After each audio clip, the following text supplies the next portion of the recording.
Hey there, Courtney here, and I wanted to do an update because it's been a while.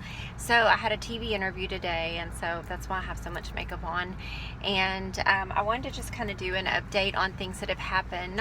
This isn't really yoga or frugality, but a little bit of both. It's kind of, I want to talk about mindset and success and goals and just kind of share some of my own experiences with you. So I had this TV interview today, and many of you know that in my career, by day I'm a medical yoga therapist, I'm an author, I am a teacher trainer, but sometimes I have to go speak at conferences or do interviews, and it makes me sick. I am so scared to be on TV. A lot of people don't think because I do things like this or because I teach classes and I have to do public speaking every day that doing TV interviews or conference speaking, even workshops, I get so scared that I shake, I sweat, I stumble. It seems like I can pull it off, but I tell you what, I'm praying until the last minute. So I want to thank those of you. I had some friends that said, if you're a praying person, pray for me today because I am so nervous. So it went off fine, but it was interesting. It was called the Boss Lady series, and they were doing women business owners, and it was great, and I'm so appreciative of it. But I've been thinking a lot about this just because of the way women are with business and my own daughter. So I ended up getting a contact for my daughter to go and check about a job there. And, she was like, well, I don't know if I want to move and leave my boyfriend. This is an hour away, y'all. And, I just want to encourage young women out there and women, if a man would do it, and I have boys, I love my husband, I love my boys, but if it's something that a man would do, then don't be afraid to do it. My daughter has spent 4 years in college and has spent a lot of money. Actually, she has an associate's degree and she's getting her bachelor's degree. I don't want her to give up opportunity because she wants to live with her boyfriend in our hometown and work at the library. I want her to feel as empowered as a man would be to take a job, even if it's just an hour away or 10 hours away. I think sometimes we as women, we make concessions without saying, if I was the man in this relationship, what would that look like? And again, it's not anti-men because I support men, but I think women, we just don't value ourselves that much. So that was something that's just been on my mind. With my husband in our business, one thing we've been doing is we've been consistently busy with roof repairs, but one thing we haven't been busy with is whole roofs, which is really rare, but we haven't had any really bad storms. And so in our business, unfortunately, that's when you get busy. So I told my husband last night we were going to set a goal for the month of how many roofs we would do and how much money we wanted to make in the roofing business. And so we did that. We said it out loud. And I'm a big believer in doing that because in my life, I've kept tons and tons of notebooks. I don't journal per se, but I write down my goals and I write down my thoughts and my plans. And every time I look back over those, 90% of them have come true. What hasn't come true were things that I changed my mind on, or maybe it was a goal, but there was some reason that wasn't really truly in my heart that I was trying to do it. So set those goals, say them out loud, write them on paper, and then check your heart. Is it something that you really feel strongly about? Then I just wanted to talk about frugality a little bit as well and talk about what I've been doing there. Earlier in the month, I talked about having an abundance mindset and not just being, I've got to save money, I've got to do this. I started thinking abundantly, like, thank you for letting me have a roof over my head. And if I go out to eat dinner and I spend that money, I'm like, thank you for letting me have this meal. But I have consciously started watching my spending around food. We did go out for one expensive meal. It was $80 for 2 people. And it was good, but I have been consciously, if I go out, to try to not spend more, like even if it means just drinking water or going to a less expensive place. I find that the quality of food at restaurants just isn't that great, so we try to eat home as much as possible.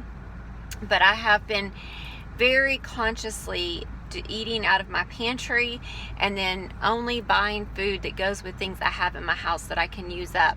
Not just about not wasting, but also about trying to not let things expire or get old.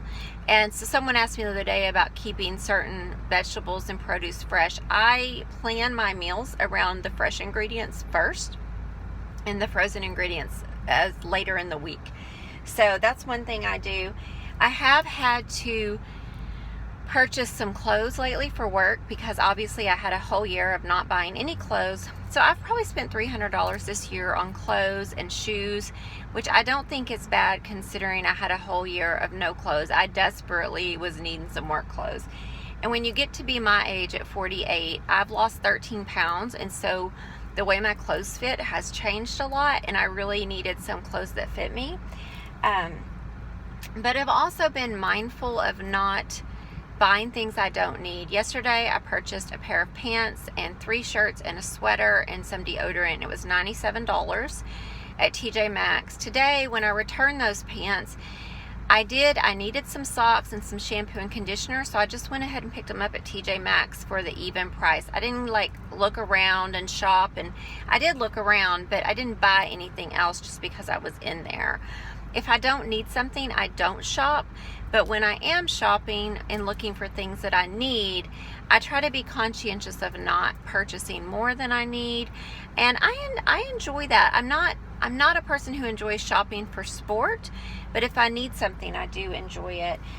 On books, yesterday I had a long lunch hour as I've had today. Normally I don't go into the office until about 2:30. But I had to do the TV interview today, and yesterday I had some stuff to do in town, and I went to a flea market and I found a whole bookstore library in this flea market of Westerns. So I was able to buy my husband's $4 Westerns, hardbacks. The guy that wrote Lonesome Dove, I think it's McMurray is his name. I purchased a bunch of Westerns for my husband for $12, and that way, he is just not a library person. I am. And that brings me to another point. So first of all, if he likes those books, he can go back. She had all the series of all the books. So he can sell them back to her, or he can just buy more and give them to his dad. I have been wanting this book called Financial Freedom. It's by a young man, Grant Sabateur, I believe is his name, and I really want to read it. But I'm waiting till this afternoon when my daughter comes over. She works for the library. I'm going to put the Hoopla app on my phone. And I just wanted her to be there to make sure I did it right. And try to see if it's on there before I order it, because I really want to listen to it.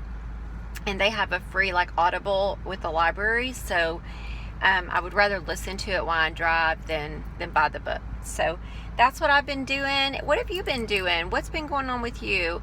If you're a woman, tell me your thoughts about, do you act differently because you're a woman in business, or just in your goals? I know certainly when I was younger I did, and even at 48 I feel like I'm just now really starting to get that.